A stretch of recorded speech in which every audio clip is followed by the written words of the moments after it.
Welcome to my channel. Chhatrashaya Republic School presents. नमस्कार। एक सवाल से शुरू करते हैं। किसी भी देश की असली दौलत क्या होती है? क्या वो सोना है, या तेल के कुएं, या फिर उस देश के लोग? आज हम इसी सवाल की तह तक जाएंगे और समझेंगे कि हम यानी इंसान दुनिया का सबसे बड़ा, सबसे कीमती संसाधन कैसे हैं। तो चलिए इंसानियत की इस दिलचस्प कहानी को परत दर परत खोलते हैं। तो हमारी कहानी शुरू होती है बस एक नंबर से, लगभग 8 अरब। जी हां, ये हम हैं।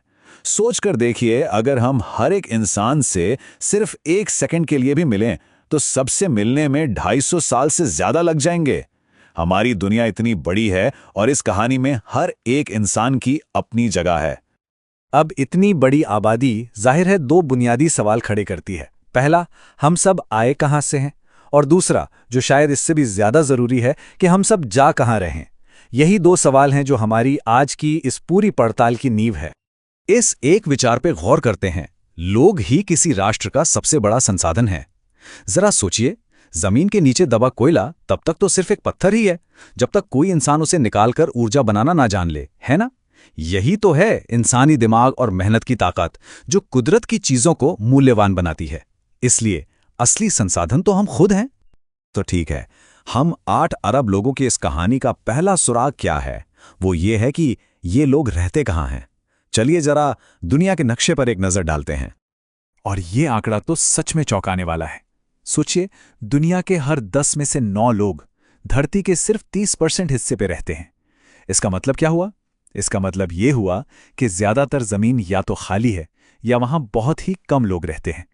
और यही असमानता हमारी कहानी का एक बहुत ही अहम मोड़ है। और ये जो असमानता है ना, ये और भी साफ दिखती है जब हम महाद्वीपों को देखते हैं। दुनिया की 60% आबादी सिर्फ एशिया में है और लगभग 13% अफ्रीका में। मतलब करीब करीब 3/4 इंसानियत सिर्फ इन 2 महाद्वीपों पर रहती है। बाकी पूरी दुनिया में सिर्फ 1/4 लोग बसे हैं। तो सवाल उठता है, भाई ऐसा है क्यों? क्यों कुछ जगहें लोगों से खचाखच भरी हैं और कुछ एकदम वीरान? देखिए, जवाब कई वजहों में छिपा है। सबसे पहले तो है भूगोल। लोग हमेशा से ही समतल, उपजाऊ मैदानों की तरफ खिंचे चले आए हैं, जहां खेती करना और रहना दोनों आसान हो। फिर आती हैं हमारी बुनियादी ज़रूरतें, जैसे साफ पानी, अच्छा मौसम, और आखिर में आज के दौर की सुविधाएं, अच्छे स्कूल, अस्पताल, और हाँ, सबसे बढ़कर काम के मौके। जहां ये सब मिलता है, बस्तियां वहीं बस जाती हैं। तो ठीक है, हमने ये तो देख लिया कि लोग कहाँ रहते हैं। अब आता है अगला सवाल, ये आबादी एक जैसी क्यों नहीं रहती? वो कौन सी ताकतें हैं जो इसे घटाती या बढ़ाती हैं? चलिए जनसंख्या में होने वाले इस बदलाव के पीछे के रहस्य को समझते हैं। जरा इस टाइमलाइन को देखिए, ये एक धमाके की कहानी है। सचमुच इंसानियत को 1 अरब तक पहुंचने में हजारों साल लग गए। ये आंकड़ा हमने 1804 में छुआ, लेकिन फिर विज्ञान ने सब कुछ बदल दिया। बेहतर खाना और अच्छी दवाओं ने मृत्यु दर को एकदम से नीचे ला दिया, और सिर्फ 155 सालों में हम 3 अरब हो गए। और उसके बाद तो रफ्तार देखिए, सिर्फ 40 साल में ये आबादी दोगुनी होकर 6 अरब पर पहुंच गई। कमाल है। तो ये आबादी का बढ़ना घटना आखिर काम कैसे करता है? इसे ना एक तराजू की तरह समझिए। एक पड़ले पर है जन्म दर, मतलब पैदा होने वालों की संख्या, और दूसरे पर है मृत्यु दर, यानी गुजरने वालों की संख्या। अब सिंपल है, जब जन्म वाला पलड़ा भारी होता है तो आबादी बढ़ती है, जब दोनों बराबर हों तो आबादी स्थिर रहती है, और जब मृत्यु वाला पलड़ा भारी हो जाए तो आबादी घटने लगती है। लेकिन इस तराजू के अलावा भी एक और चीज है जो आबादी को बदलती है, और वो है माइग्रेशन, यानी लोगों का एक देश से दूसरे देश जाना। जब लोग बेहतर भविष्य की तलाश में अपना देश छोड़ते हैं तो उन्हें इमिग्रेंट्स कहते हैं, और जिस नए देश में वो पहुंचते हैं वहां वो इमिग्रेंट्स बन जाते हैं। लोगों की ये आवाजाही किसी भी देश की आबादी की कहानी को पूरी तरह से बदल सकती है। चलिए अब हम अपने इस पड़ताल के उस हिस्से में आते हैं जहां सारे सुराग एक साथ जुड़ते हैं। हमारे पास एक ऐसा जबरदस्त टूल है जो सिर्फ एक तस्वीर में किसी भी देश की पूरी कहानी बयां कर देता है। क्या यह मुमकिन है कि हम किसी देश का अतीत, उसका वर्तमान और यहां तक कि भविष्य भी सब कुछ सिर्फ एक ग्राफ में देख लें? सुनने में तो नामुमकिन सा लगता है ना, लेकिन जवाब है हाँ, बिल्कुल मुमकिन है।